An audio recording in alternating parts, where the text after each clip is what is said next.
little thing that I wrote that I posted, just letting folks know about today's meeting. I just wanted to read it to you and explore this a little bit. I said, our attention tends to get absorbed in the story of the light. Depending on how the light seems to be appearing, we can find ourselves in any moment enthralled or terrified by the light's display. But for a moment, forget about the story the light seems to be telling you, and instead simply appreciate the inconceivable miracle of the light itself. The fact that this moment, no matter how it may be appearing, is illuminated.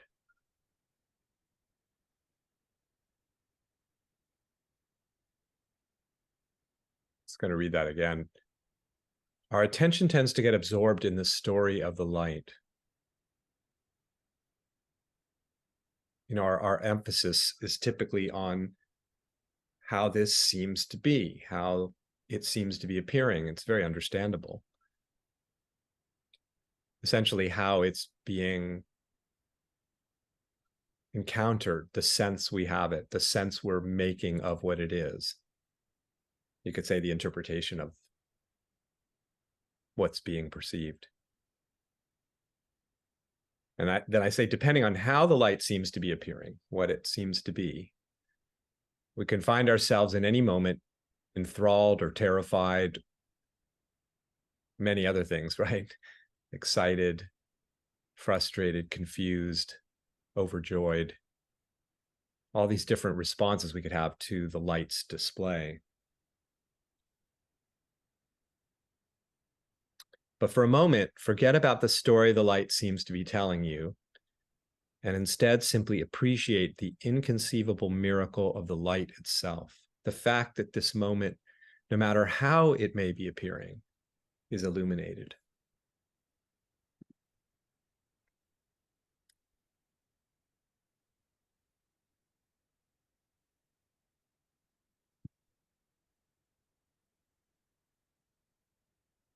Here is the light of this, the light of this that's appearing in all its unimaginable diversity and color and shape and form and texture and the way it seems to be, the way it seems to be striking you, right? It's like last night, if you had any dreams that you recall, it was all sorts of stuff happening, the display of the dream, right? That some of which was maybe really wondrous and inspiring, and some of it maybe was difficult and challenging and confusing, and but all of it was on display, wasn't it? The display of the dreaming consciousness. It was one singular display, not a bunch of different displays, one dream, wasn't it? Very alive. Wasn't some static thing. It was all sorts of dynamism in the dream. That one single dream that appeared as a multiplicity of phenomena, the light of the dream, looked like many different things, many different people, maybe different places, different circumstances, right? And again, our attention tends to be, even within the dream, on what's happening in the dream. Is this a good dream? Is it a bad dream? Do I like this dream? I'm not so sure about this dream. Am I safe in this dream? It's quite an interesting parallel with the waking state, isn't it? So here is the waking dream, if you want to call it that. Not to say that it's somehow not real. It's real. Here it is. Actual. The experience is an actuality right now. This light of reality, this illumination of everything that's appearing. But it's one one light show, isn't it? One illumination, one appearance that looks like a multiplicity. And you're not standing over here examining it somehow separate from the light show. Everything is the light show. The perceiver that we imagine ourselves to be is the light show as well, right? And the perceiving is the light show. And that which is being seemingly perceived is the light show. All of it being seen. All of it being, all of it illuminated, all of it lit with this that lights everything up, whatever that is.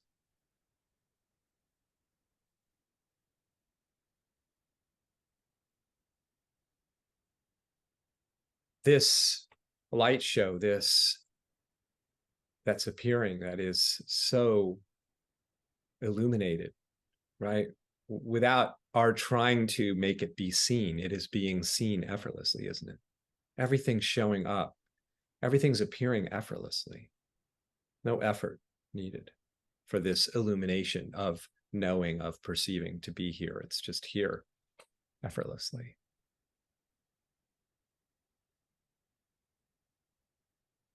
You just feel that. And notice also how immediate it is, how it's actual in the sense of it's the illumination is always in the instant. There's no past illumination. We can talk about our histories, but our seeming histories. And as a memory of what happened a moment ago or earlier today or last week or 20 years ago, the memory is appearing, is illuminated as this experience we call memory. That's an illumination. That's part of the display of this illumination. That memory is happening now. This is what's actual. What was is an abstraction. It's completely an abstraction. It's a fabrication of memory.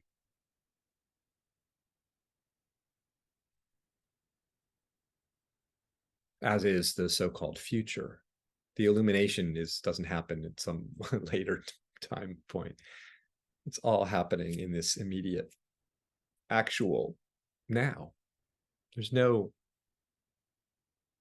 it's beyond time, isn't it? Where is the timeline in this actuality, in this illumination that is here right now? There's no timeline findable. Try to find the past. It isn't here, is it?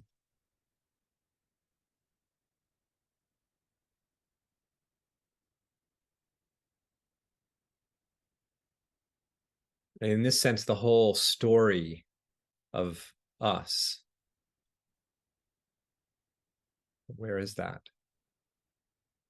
In this immediacy, there's no story. Strangely, this immediacy, this here, this instant, includes everything, including all the stories we have about our lives and our histories. There's nothing wrong with those stories, but they are stories. They're not actually, I mean, as a story of what was my history, there's a kind of aliveness in the story because everything is alive now. But in another way, it's just absolutely not here. Where is the history? It's not. I mean, try to hold on to anything, and it's just, it's not possible to hold anything in place. It's not possible to keep this dynamism from disappearing. So it's this constant this, feel that fluidity of this, how it, I mean, this is one of the reasons it's not determinable. It's not, if you, as I often do in my work, investigate some experience that you believe you have a handle on what it is. In other words, that you know what something is because we have concepts for things, right? This is my knowledge of what this moment is. If I describe it in whatever way I describe the moment. If I say I feel afraid right now and it's actual as experience, right? I feel fear, what I call fear. I've put some sort of box around this moment that I have some knowledge of what it is. Some pattern seems to appear and I go, oh, fear. I've put a net around it. I've captured what it is. I know what it is as a pattern of experiencing. And then investigate that pattern, try to come to clarity, to focus on what it actually is, to determine what it actually is. Because heck, if we seemingly know what things are because we have names for them, then presumably we really do know what they are. Right? That's the assumption. The assumption is that I know what's going on right now. It's a really big assumption. I know that I'm here and I live in a world and I'm talking to you. All of those things are assumptions of my knowledge, right? And I don't deny any of that at one level, that that's what's going on. But if I try to pin down any of those things now, rather than just tell a story about them, my knowledge is a story of what things are, me talking to you. And I try to grasp hold of what anything actually is. It keeps moving away from me. Like I can't actually. Try it right now. Try to actually determine what anything is. It will move away from you. It will elude you. The conclusion of what this moment is will elude you.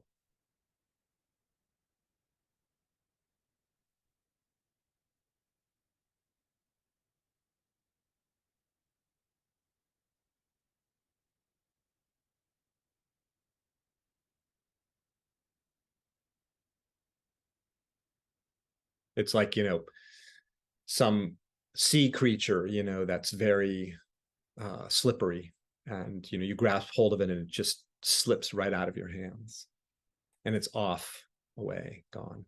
That's like grasp hold of the moment, determine what it is. It's just like that slippery sea creature. It's just gone. It's gone. It's like, you could see how trying to understand this, like what I'm talking about, for example, or anything, the countless books you've probably read, that I've read, the countless teachings you've listened to, that I've listened to, in part as an effort to try to grasp hold of what reality is. And as I sometimes say, that spiritual teachings and religions are like an effort to codify what can't be codified, right? Can't do it. I cannot say what this is. This is unsayable. I mean, literally inconceivable, right? Because the minute I feel like I've grasped hold of it and conceived it, it's this. I've determined what it is. It's not here anymore. What I thought I grasped hold of is actually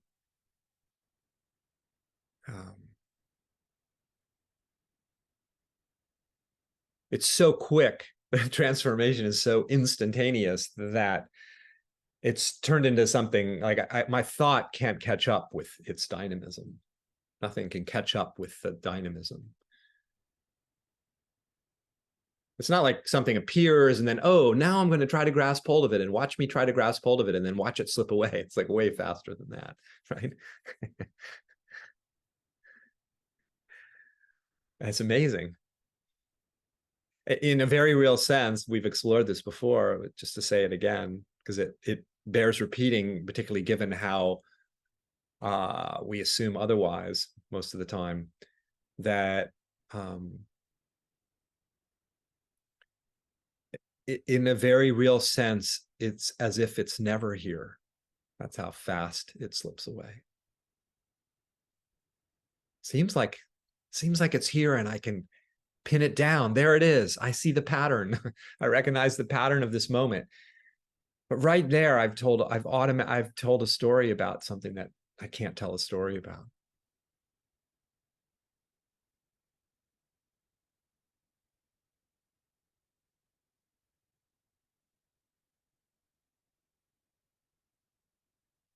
It's like we use these devices so much to take pictures now, but like back if you ever shot pictures with a camera, and you're like looking at the object and then you're trying to focus in on the object to try to get a clear focus, right? So you can take a picture and have clarity of that image. So it's like our efforts to understand the moment are like taking the lens and then trying to focus it such that we can get clarity on what it is, right? If I keep turning that my knowledge in such a way, my understanding, if I just can find clarity, then finally, reality will come into view and I'll have clarity about what it is. And it's actually the total opposite. It's like I can't get clarity on what this is. It's utterly confusing in a certain way. Confusing in the sense of it's not really confusing unless we're trying to make it clear. It's confusing in the sense of I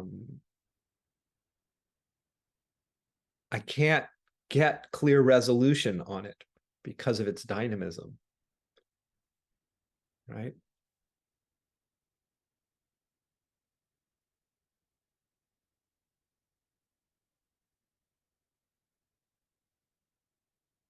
I remember making this video a while back, and it was part of one of these calls, and I just had an imagery of clouds, and I was just using that as an example of what is the shape of the cloud, right?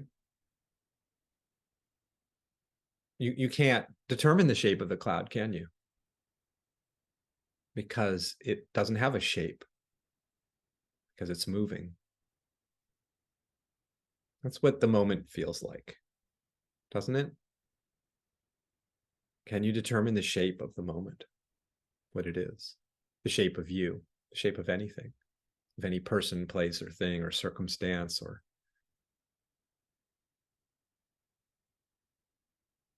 that's what's real. The fantasy is that we can determine the shape, that we can know what the shape is with some sort of conclusive finality, right? It's this. Finally figured it out. I got a handle on it. Right? There is no handle that we can grasp hold of. But that's the great freedom.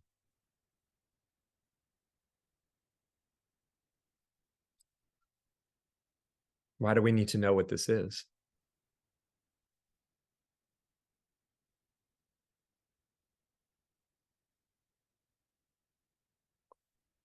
If you take a person in your life, why do you need to know who they are? Why do you need to determine, all these systems that we have, psychological systems, astrological systems, the Enneagram, human design, Myers-Briggs type indicator, all these ways that we try to categorize human beings, like this is how they are, right? This is their definition. This is their temperament. This is, right? It's not to say that those aren't interesting and fun to play with, but they're always going to be missing the mark, right? Because they're always going to be oversimplifying what's here, in this case, people, who the person is. Can't you can't capture the infinity that we are.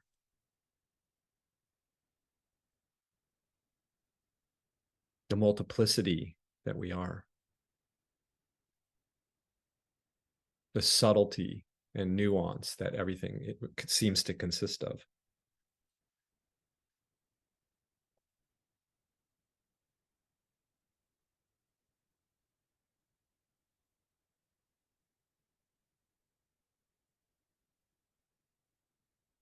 It's an interesting human impulse we have for a certain kind of ultimacy, like I want to know what this is, like in some sort of absolute way, like determine what this is. It's a very deep-seated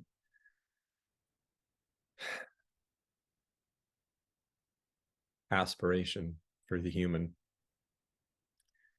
But as far as I can tell, it's a fool's errand in the end, because how do any determination of what this is rests upon definition and description, right? And categorization. And those are all essentially limits upon what this is. I've defined what you are. Oh, you're this. I just put a limit around you. But this is unlimited. This has no limit. And we are made of this, whatever this is, this mystery, this infinitude. So it really is limitless and fathomless.